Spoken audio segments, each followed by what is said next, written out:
오늘은 성령 세례와 교회라는 주제를 좀 나누고자 합니다. 성령의 사역에는 성령 세례, 성령 충분, 성령 충만으로 구분될 수가 있습니다.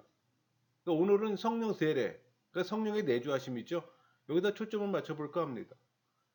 여러분, 성령 세례는 능력과 은사들을 위해 필요한 어떤 일시적인 외적인 역사예요. 그러니까 성자 하나님에게 기도해야 합니다. 예수님의 사역이기 때문에 성령 세례를 기도해야 하는 거예요. 예수님은 내게 약속한 성령을 부어 주신다고 했잖아요. 받지 않았다면 기도하세요. 단 한 번의 세례입니다. 이 성령 세례와 성화는 직접적 관련이 없어요. 영적이고 거룩함과 또 경건하고는 상관도 없습니다. 그저 선물일 뿐이에요. 로마서 우리 8장 12절. 그러므로 형제들아 우리가 빚진 자로 돼 육신에게 져서 육신대로 살 것이 아니니라. 무기력한 교회의 활력을 위해 또 성령 세례가 필요하다는 것은 오해입니다. 이해함이 없는 거예요. 우선적이고 필수적일 뿐입니다. 개역개정 성경에는 성령 충분, 성령 충만 모두가 혼용돼서 사용됩니다. 성령 충만으로. 그러나 원어적으로는 구분이 돼요. 충분과 충만으로. 그러니까 성령 충분, 헬라어로 프레레스입니다. 영어로 풀이죠. 그러니까 내적 충분 상태로도 성숙을 의미해요. 말씀을 깨닫고 또 인격 변화가 되고 또 속사람에게 역사되는 내적인 어떤 영성, 성품, 열매 그런 걸 위한 내적인 역사예요. 그러니까 교회에서는 성령 충만이 아니라 성령 충분이 필요한 겁니다. 그러니까 성령의 지배가 필요해요. 반면에 성령 충만, 프레터죠. feel, 그러니까 외적 충만을 말하는 거예요. 그러니까 외적으로 부어지는 사역. 그러니까 선교지에서 기적 사역으로 은사를 말하는 겁니다. 그러니까 복음 확장 사역이 필요한 능력이에요. 그러니까 외적이고 육체에 부어지는 은사를 말하는 겁니다. 그래서 여러분 그런 구분이 좀 필요해요.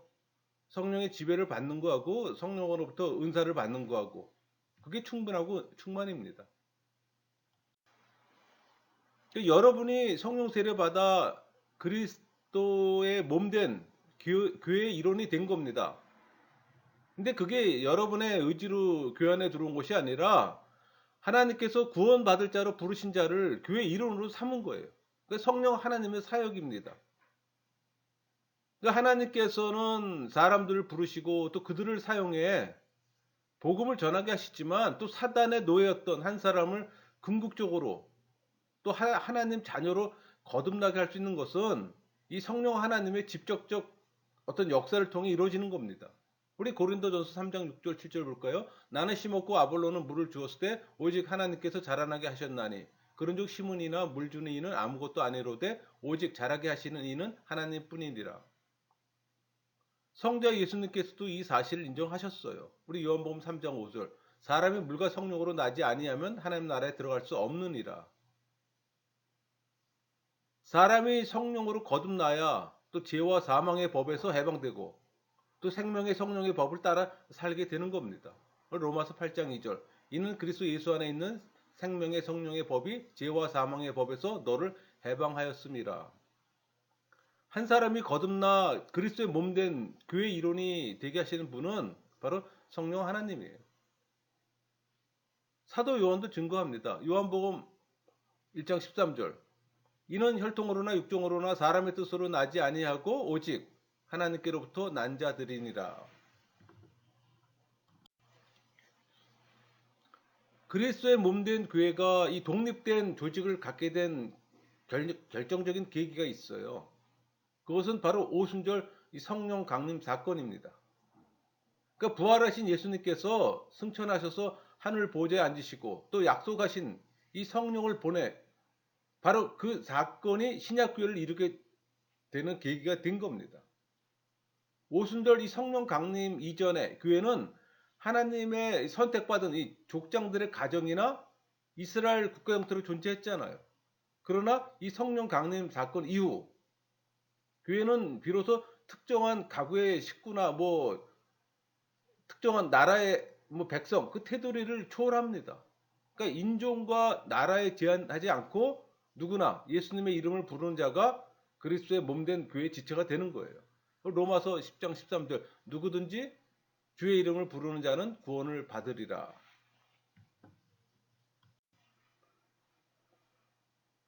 우리가 살고 있는 현대 교회는 이 오순절 성령 강림으로 설립되었다고 볼 수 있어요.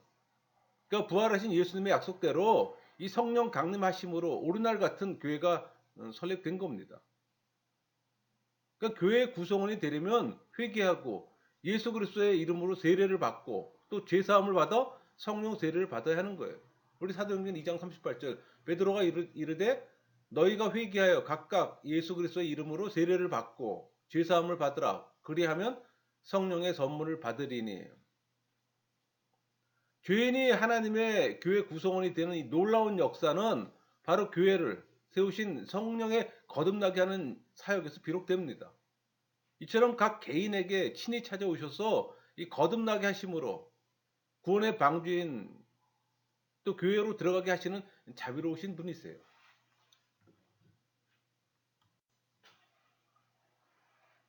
오순절 이 성령 강림으로 세워진 이 최초의 교회는 바로 예루살렘 교회였어요. 그러니까 예루살렘 교회의 특징을 보면 이 오순절 성령 강림으로 세워진 최초의 교회는 늘 성령의 인도를 받는 교회였습니다. 우리 사도행전 4장 31절 빌기를 다음에 모인 곳이 진동하더니 무리가 다 성령이 충만하여 담대히 하나님의 말씀을 전하니라. 최소 3,000명 이상으로 시작된 이 교회는 예수님의 형제 야고보가 목회하는 교회였어요. 그러니까 담임 목사가 야고보였던 겁니다. 우리 사도행전 15장 13절 말을 마침에 야고보가 대답하여 이르되 형제들아 내 말을 들으라. 모든 것을 공유하며 하나로 화합하는 교회였어요. 그러니까 사도들의 가르침을 받으며 기도하는 데 많은 시간을 보내는 교회였어요. 하나님에 의해서 순결하게 보존되었으며 또 예수님을 빛나게 하는 교회였던 겁니다. 박해도 받았어요. 끊임없이 성장하는 교회였어요. 중요한 또 회의를 개최했고 또 주의 일꾼을 양성하는 교회였던 겁니다. 또 선교사를 파송하고 또 말씀을 힘있게 전파하는 교회였던 겁니다. 우리 사도행전 6장 4절 우리는 오로지 기도하는 일과 말씀 사역에 힘쓰는 일을 하니에요. 또 참된 신앙을 고수하는 또 교회였던 겁니다. 여러분 교회를 세우신 성령께서는 교회를 통해 주로 어떤 일을 하실까요? 성령의 지배로 즉 성령 충분으로 거룩하고 하나 되게 하십니다. 그게 에베소 4장 3절이에요. 평안에 매는 줄로 성령이 하나 되게 하신 것을 힘써 지키라. 또 성령의 열매를 맺게 하십니다. 그 갈라디아 5장 22절 23절 있잖아요. 오직 성령의 열매는 사랑과 희락과 화평과 오래 참음과 자비와 양성과 충성과 온유와 절제니 이 같은 것을 금지할 법이 없느니라. 하나님의 말씀을 선포하고 또 예배와 성례를 바르게 시행하게 하십니다. 또 하나님의 말씀으로 교육하고 또 성도 상호간에 교제하며 봉사하게 하십니다. 또 열심으로 전도하고 선교하게 하시는 거예요. 이 땅 위에 교회를 부흥하게 하고 또 성장하게 하십니다. 또 교회로 하여금 이 세상에 빛과 소금의 또 역할을 하게 하시는 거예요. 여러분 그 성령 하나님께서 이 땅에 있는 교회를 거룩하게 보존하시는 두 가지 방편이 있어요. 하나가 이 참된 하나님 말씀의 선포입니다. 그러니까 성령 하나님께서는 거룩하신 하나님 말씀을 맡은 교회가 그 말씀을 바르게 선포함으로 거룩하게 보존되게 하는 겁니다. 또 하나는 이 성례의 바른 시행이에요. 우리 사도행전 2장 42절 그들이 사도의 가르침을 받아 서로 교제하고 떡을 떼매 오로지 기도하기를 힘쓰니라. 보이는 말씀이라고 할 수 있는 이 세례와 성만찬을 통해 이 성령께서는 이 땅 위의 교회를 거룩하게 보존하세요. 또 그리스도 안에 교회가 하나 되게 또 성령께서 성도들에게 허락하신 게 있어요. 그러니까 우리 각자 인격에 맺게 되는 성령의 열매입니다. 우리 갈라디아서 5장 22절 23절에 나오는 그 성령의 열매예요. 또 과거에는 육체의 욕심과 사단이 주는 이 악한 마음에 따라 서로 분쟁하는 일들을 했어요. 그러나 이 성령의 지배를 받으면 사랑, 희락, 화평, 오래 참음, 자비, 양선, 충성, 온유, 절제와 같은 성령의 열매를 맺게 되는 겁니다. 여러분, 성도면 누구나 다 한두 가지 이상 갖게 되는 이 성령의 은사예요. 우리 고린도전서 12장 4절부터 11절까지 쭉 언급되어 있습니다. 과거에 우리는 우리 자신의 재주와 능력으로 이기적이고 이 세속적인 목적만을 위해 살았던 겁니다. 성령 세례받고 거듭나서 보니 하나님과 교회를 섬기는데 유용한 성령의 은사가 있음을 또 알게 되는 겁니다. 또 이 은사를 잘 활용하면 또 스스로가 영적 은혜를 체험할 뿐 아니라 또 교회의 덕을 세움으로 하나가 되는 겁니다.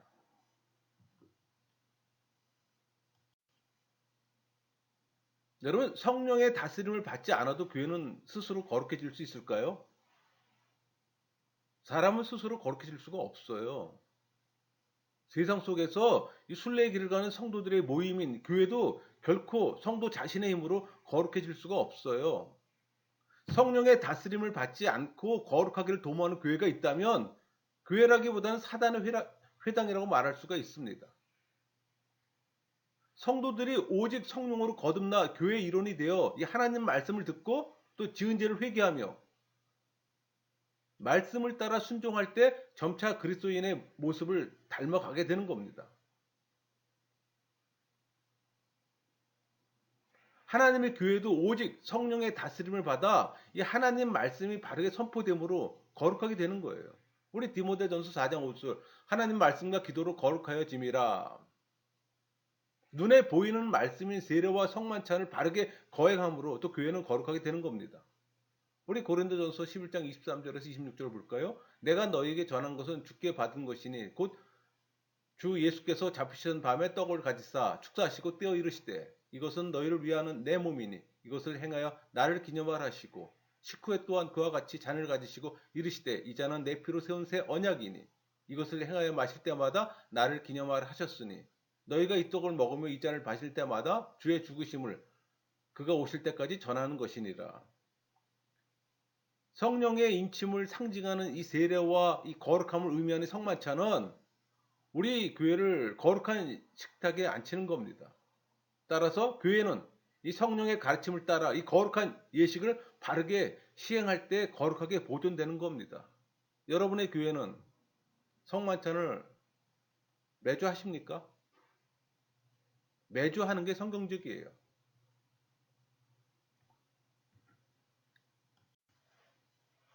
성령의 가르침을 따라 말씀을 잘 가르치는 교회는 어떤 축복을 받을까요? 교회는 기업을 넓히는 축복을 받게 됩니다.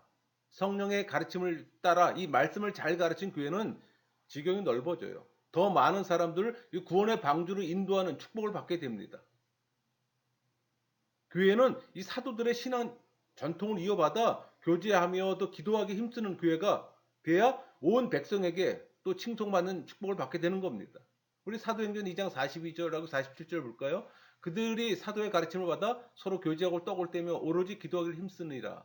하나님을 찬미하며 또 온 백성에게 칭송을 받으니 주께서 구원받는 사람을 날마다 더하게 하시니라. 교회는 이 주님의 일꾼들이 모여 큰 무리를 또 가르치며 또 신실한 그리스도인으로 인정받게 됩니다. 뿐만 아니라 이 성령의 인도하심을 따라 다른 지역으로 또 주님의 일꾼을 파송하는 또 축복을 받게 돼요. 여러분, 교회는 이 세상 끝날까지 우리 구주 예수 그리스도께서 함께 하시는 축복을 받게 됩니다. 우리 마태복음 28장 20절 내가 너희에게 분부한 모든 것을 가르쳐 지키게 하라. 볼지어다 내가 세상 끝날까지 너희와 항상 함께 있으리라 하시니라.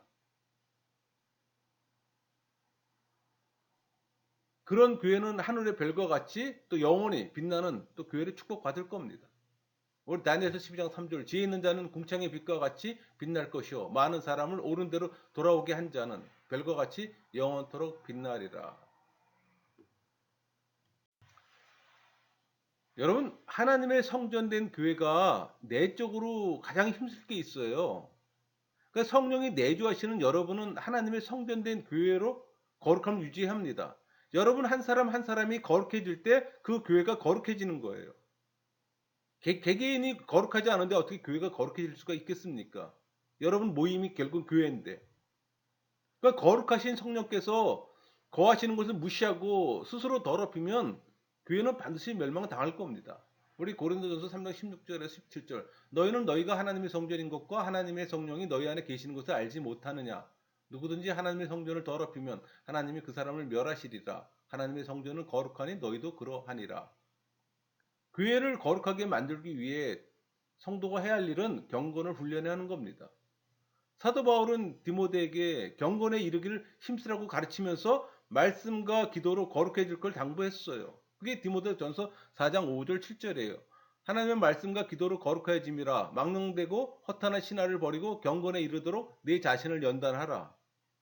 성도는 말씀을 읽고 듣고 또 암송함으로 거룩해지는 것이 아니라 그 말씀을 이 마음판에 새기고 기도함으로 거룩해지는 겁니다. 우리 시편 119편 9절 청년이 무엇으로 그 행실을 깨끗하게 하리이까 주의 말씀만 지킬 따름이니이다. 말씀을 묵상하고 그 말씀대로 기도하며 그 말씀을 따라 사는 것을 게으르해서는 안 되는 거예요. 여러분 성령 세례 받았습니까? 여러분이 성령 세례 받은 신앙인이라면 성령의 충분 상태를 유지해야 되는 거예요. 그것이 바로 하나님의 성전인 이 교회에 소속된 자로서의 특권을 또 향유하는 길이기 때문에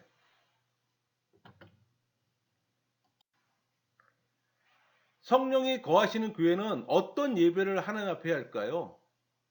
공적인 예배를 영과 진리로 드립니다. 하나님 영이시니 예배하는 자가 영과 진리로 예배할지니라. 자기의 심령과 성령 세례 받은 사람이 예수 그리스도를 아는 지식으로 예배를 한다는 얘기예요. 하나님은 예배하는 자들이 함께 모여 심령과 하나님을 아는 진리로 예배하기를 원하세요. 이 종말에 가까울수록 심령과 하나님을 아는 진리로 하나님께 예배하는 거예요. 개인적으로 말씀과 기도로 드려야 되는 겁니다. 우리 디모데전서 4장 5절 하나님의 말씀과 기도로 거룩하여짐이라. 예배를 통해 영광 받으실 뿐 아니라 매일 말씀으로 기도하는 시간을 통해 또 영광 받으세요. 그러니까 주님과 동행하는 시간이 성도에게는 가장 귀한 시간이 되는 겁니다. 성령의 지배를 받는 시간이에요. 경건한 생활의 예배를 드려야 합니다. 로마서 12장 1절 너희 몸을 하나님이 기뻐하시는 거룩한 산 제물로 드리라. 이는 너희가 드릴 영적 예배니라. 예배하는 성도의 삶은 그 자체가 하나님 앞에 드리는 영적 예배예요. 그러니까 삶이 예배가 되어야 하는 거예요. 일주일에 한 번 드리는 예배가 아니라. 성령의 지배와 능력으로 우리가 그리스도인의 증인이 되려면 어떻게 할까요? 그리스도를 증거할 기회를 얻기 위해 기도하고 또 기회가 주어지면 이를 또 활용해야 하는 겁니다. 전도의 기회가 주어지면 주저 말고 증거하세요.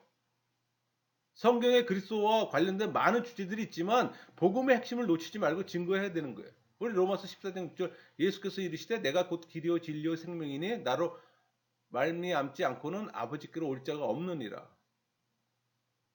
여러분 교회 참된 부흥과 성장이란 교인 수의 증가를 말하는 게 아니에요. 그럼에도 불구하고 교인 수의 양적 증대만을 부흥과 성장이라고 생각하는 건 잘못된 거죠. 물론 교회에 참다운 부흥이 일어나면 교인의 수가 증가하는 건 사실입니다. 그렇다고 교인의 수적 팽창이 교회 부흥이 아니라는 사실 꼭 명심하세요. 진정한 의미에서 교회 부흥과 성장은 교회 구성원들이 종교인에서 신앙인이 되는 겁니다. 성령 세례 받은 신앙인의 양적 증가를 교회 성장이라고 말하는 거예요. 그러니까 교인의 양적 증가에 지나치게 혹시 관심 갖고 있지 않습니까? 여러분 종교인에서 머물지 않게 도와주셔야 되는 겁니다. 종교인이 신앙인으로 전환될 때 참된 부흥이 일어났잖아요.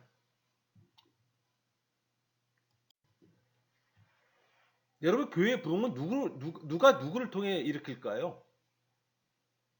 성령 하나님께서 그의 백성들 곧 신앙인들을 통해서 교회 부흥을 일으키시는 겁니다. 따라서 부흥의 주도자는 바로 하나님이시지 결코 사람이 아니에요. 우리 스가랴 4장 6절 이는 힘으로 되지 아니하며 능력으로 되지 아니하고 오직 나의 영으로 되느니라.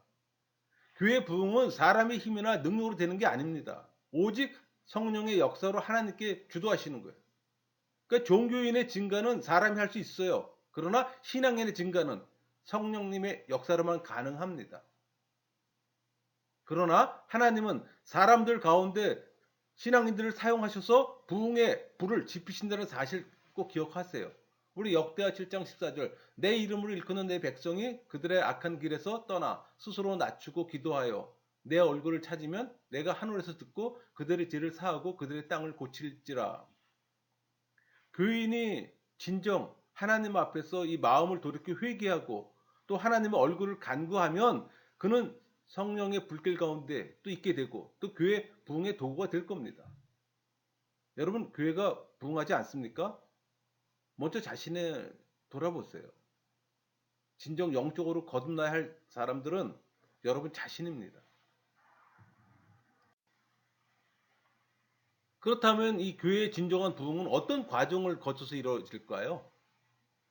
우리 역대하 7장 14절 또 언급되어 있습니다. 내 이름을 일컫는 내 백성이 그들의 악한 길에서 스스로 낮추고 기도하여 내 얼굴을 찾으면 내가 하늘에서 듣고 그들의 죄를 사하고 그들의 땅을 고칠지라. 말씀은 교회가 어떻게 부흥에 이르게 되는지 그 단계를 잘 말해주고 있잖아요. 이 말씀을 따라 먼저 하나님 앞에서 각자 자신을 겸허하게 낮춰야 합니다. 이것은 자기 죄를 고백하고 또 하나님께 겸손하게 복종하는 걸 의미해요. 여러분 겸손은 교만의 반대잖아요. 먼저 교만을 버리세요. 그리고 회개하며 기도해야 합니다. 하나님께서는 입을 열 때를 기다리고 계세요. 판에 박힌 그런 습관적인 기도 태도를 버리고 진심으로 자신의 죄를 하나님 앞에 고백해야 합니다. 하나님의 임재를 구해야 되는 거예요. 구하는 것은 열심히 찾는 걸 의미합니다. 왜? 우리는 하나님의 임재를 구해야 할까요? 우리가 죄를 범할 때 하나님은 우리로부터 당신의 얼굴을 돌리시기 때문입니다. 우리의 죄를 고백할 때 하나님과 교제를 회복할 수가 있어요. 여러분 죄인식이 하나님과 교제의 시작입니다. 제가 참 여러 번 말씀드리는 건데 죄의 인식 없이는 구원도 없어요. 구원이 없는 사람이 어떻게 하나님과의 교제가 있겠습니까? 죄를 미워하며 악한 길에서 돌아서야 합니다. 이것이 참다운 회개입니다. 죄를 미워할 수 있게 해달라고 하나님께 간구하세요. 구원의 핵심은 죄의 경향성을 이겨내야 하는 겁니다. 먼저 죄를 깨달아야 하잖아요. 인식해야 된다는 얘기예요. 그게 우리 목이에요. 죄의 해결에서 우리 역할은 없어요. 내가 그저 무가치한 존재, 하나님이 버린 존재라는 인식이 필요합니다. 그게 전적 타락 교리입니다. 내가 죄에 오염돼 있어요. 내 안에 죄가 나를 지배해요. 죄의 노예처럼 지배당합니다. 그것을 깨달아야 하는 거예요.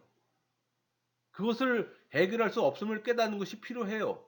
해결 방법은 하나님을 믿는 믿음이 필요한 겁니다. 예수의 믿음이에요. 내가 짓는 이 한 차례 죄는 구세주를 다시 한번 십자가에 못 박는 겁니다. 진정 내 죄를 회개하고 하나님께 돌아서세요.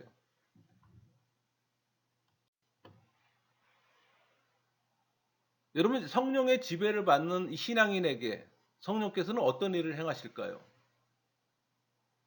이 죄의 지배를 받는 심령에게 새로운 감동과 능력을 또 체험케 함으로 또 성령을 더욱 사랑하게 하십니다. 그러니까 심령이 새롭게 된 이 성도만이 마음을 다하고 목숨을 다해 또 힘을 다하고 뜻을 다해 하나님을 사랑할 수가 있는 거예요. 날마다 하나님 말씀을 사모하고 그 말씀에 따라 순종하게 하세요. 여러분 매일 묵상하십니까? 여러분 묵상할 때 거칠 과정이 있어요. 먼저 이 지성의 문을 지나가야 되는 겁니다. 그러니까 마인드의 과정을 거쳐야 된다는 거예요. 아 그렇구나. 하나님이 그렇게 하셨구나. 그걸 깨달아야 되는 거예요. 그럼 심령의 문으로 들어갈 수가 있는 겁니다. 하나님을 알게 되고 또 하나님의 역사를 깨닫게 돼요. 그리고 대화의 문을 통과하세요. 그러니까 체험한 것을 하나님에 대한 지식으로 나가는 겁니다. 그 지식을 통해 나를 찾고 나를 통해 하나님 지식의 오묘함을 깨닫게 되는 겁니다. 여러분 지성에서 머물지 마세요.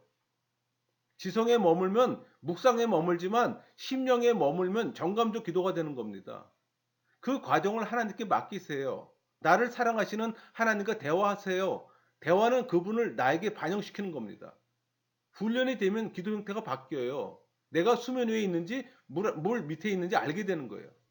그래서 어떤 이는 물 위에서 이 판에 박힌 익숙한 기도 패턴으로 기도하는 이가 있고, 또 어떤 이는 물속에서 깊은 대화를 나누는 겁니다.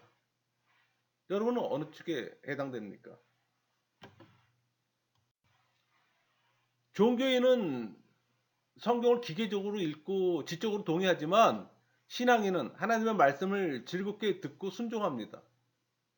쉬지 않고 기도하는 신앙을 허락하시며 또 기도의 응답을 체험하며 살게 하세요. 여러분, 기도 응답을 세속적인 것으로 생각하는 것을 탈피해야 합니다. 여러분 안에 있는 하나님의 성품을 꺼내는 것이 응답이에요. 신앙에서 멀어져 가는 사람들은 교제에 무관심하고 형식적인 기도에 만족합니다. 사실 아무 효력도 없는데. 그러나 성령의 역사로 신앙인들은 하나님이 움직일 뿐만 아니라 다른 사람들의 심령을 새롭게 만드는 데 영향을 줘요. 그러니까 성령의 인도는 신앙을 성장시킬 뿐만 아니라 중생하지 못한 이 종교인들이 예수 그리스도를 믿게 되는 역사를 일으키는 겁니다. 그게 우리 사도행전 2장 47절, 하나님을 찬미하며 또 온 백성의 칭송을 받으니 주께서 구원받은 사람을 날마다 더하게 하시니라. 성령과 동행함으로 날마다 능력과 지혜 주실 뿐만 아니라 이 상한 심령과 육신을 치료해주는 역사가 일어납니다. 그 요한복음 16장 26절 27절이에요. 보혜사 곧 아버지께서 내 이름을 보내실 성령, 그가 너에게 모든 것을 가르치고 내가 너에게 말한 모든 것을 생각나게 하리라. 평화를 너에게 끼치노니 곧 나의 평안을 너에게 주노라. 내가 너에게 주는 것은 세상에 주는 것과 같지 아니하니라. 너희는 마음에 근심하지 말고 두려워하지 말라. 성령 안에서 영육 간의 이 참된 자유와 행복을 맛보게 되는 겁니다. 고린도후서 3장 17절, 주의 영이시니 주의 영이 계신 곳엔 자유가 있느니라. 여러분, 샬롬은, 이 평강은 그리스도인의 가장 큰 축복입니다. 그 축복 맛보셔야 되잖아요. 성령의 역사는 교회에 소속된 신앙인은 성령 충만의 상태에 있으면서 또 세상에 또 영향을 줘요. 그러니까 자신의 죄를 통해 자백하며 또 자기 죄가 얼마나 무서운가에 대해 깨닫고 또 통해 자복하는 회개 운동을 또 일으킵니다. 여러분, 가정이나 뭐 직장에서 자신에게 맡겨진 일에 최선을 다하는 이 충성의 운동이 또 일어납니다. 어디에서나 때를 얻든지 못 얻든지 생명의 복음을 전하는 또 복음 전도 운동이 일어나요. 세상에서 즐기는 일보다 함께 모여 기도하고 말씀을 묵상하는 기도와 말씀의 운동을 또 일으킵니다. 사회적 어떤 구조적 모순에서 또 악을 제거하고 또 도덕성을 회복하는 뭐 사회 정의 운동이나 또 윤리 실천 운동 같은 걸 또 일으킵니다. 하나님을 사랑하고 이웃을 사랑하며 또 자연을 보호하고 환경을 또 보존하는 또 생명의 운동을 또 일으켜요.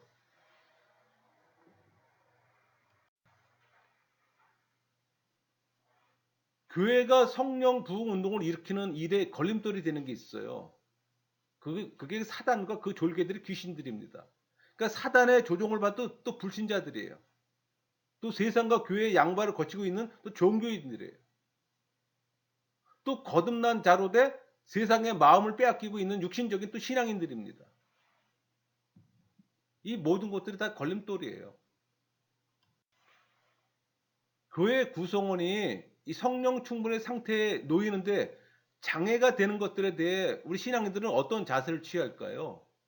뭐 원칙적으로 사단이나 귀신들, 불신자들이나 종교인들은 하나님께서 알아서 또 처리하시도록 맡겨야 합니다. 그러나 한 걸음 더 나아가 이 성령의 도움으로 이 사단의 세력들과 영적 전쟁에서 이겨야 하는 거예요. 그러나 더 중요한 것은 신앙인들의 우리 마음에 자리 잡고 있는 악한 본성을 우리가 제거하는 겁니다. 여러분, 근데 악한 본성이 제거되지 않는 이유가 있어요. 의지가 선천적으로 약하거나 이 중생의 체험이 그에게 없는 경우입니다. 그래서 청교도인들은 자주 주장했어요. 중생의 체험을 하라고. 왜? 교회 안에 중생하지 못한 사람들이 많기에. 그들은 이미 그걸 알고 있었던 겁니다. 근데 우리는 지금 어떻습니까? 교회 안에 사람들이 전부 다 중생한 걸로 착각하잖아요. 여러분, 선택된 자는 알고 있어요. 그리스도인이 되고 있다는 것을 알고 있습니다. 행동이 안 될 때 이 중생 체험을 통해 행동으로 옮길 수가 있어요. 중생했지만 또 행동으로 옮기지 못하는 것은 또 교육을 통해서 알게 해야 합니다.